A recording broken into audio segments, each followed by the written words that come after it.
Kolkata junior doctor పై జరిగిన హత్యాచార ఘటనను supreme court ఇవాళ విచారించనుంది. ఈ ఘటనను సుప్రీంకోర్టు సుమోటోగా స్వీకరించింది. భారత ప్రధాన న్యాయమూర్తి జస్టిస్ డివై చంద్రచూడ్, న్యాయమూర్తులు జస్టిస్ జేబీ పార్దీవాలా, అలాగే జస్టిస్ మనోజ్ మిశ్రాతో కూడిన ధర్మాసనం ఇవాళ విచారించనుంది.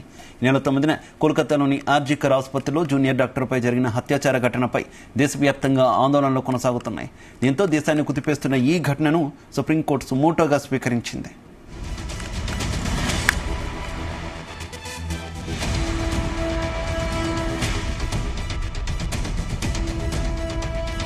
కోల్కతా హత్యాచార ఘటనపై పెద్ద ఎత్తున ఆందోళనలు జరుగుతుండటంపై పశ్చిమ బెంగాల్ పోలీసులు అప్రమత్తమయ్యారు.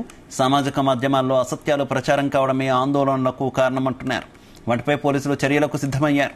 ఈ నేపథ్యంలోనే బీజేపీ నాయకురాలు, మాజీ ఎంపీ లాకెట్ చటర్జీతో పాటు ఇద్దరు వైద్యులు కునాల్ సర్కార్, అలాగే సబర్ను గోస్వామికి సమన్లు జారీ చేశారు. విచారణకు హాజరు కావాలని సూచించారు.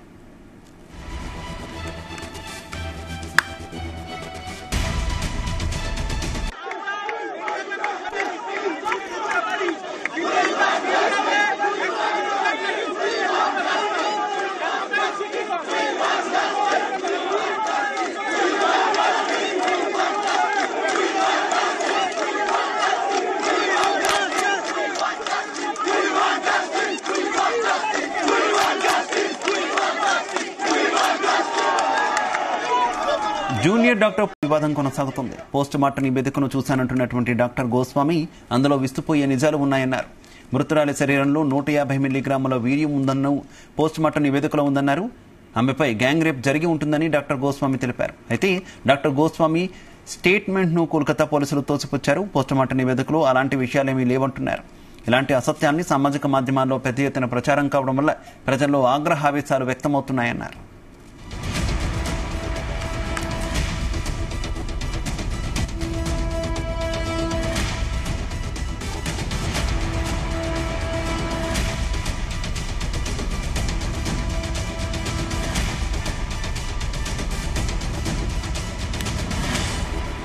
కోల్కతా హత్యాచార ఘటనకు నిరసనగా అన్ని రాష్ట్రాల్లో వైద్యులు పెద్ద ఎత్తున ఆందోళనలు చేపడుతున్నారు. ఈ నేపథ్యంలో రాష్ట్రంలో శాంతి భద్రతల పరిస్థితులపై ఎప్పటికప్పుడు నివేదిక సమర్పించాలని కేంద్ర హోంశాఖ ఆయా ప్రభుత్వాలకు ఆదేశాలు జారీ చేసింది. పోలీసు ఉన్నతాధికారులు ప్రతి 2 గంటలకు మెయిల్, ఫ్యాక్స్ లేదా వాట్సాప్ ద్వారా నివేదిక పంపాలని సూచించింది.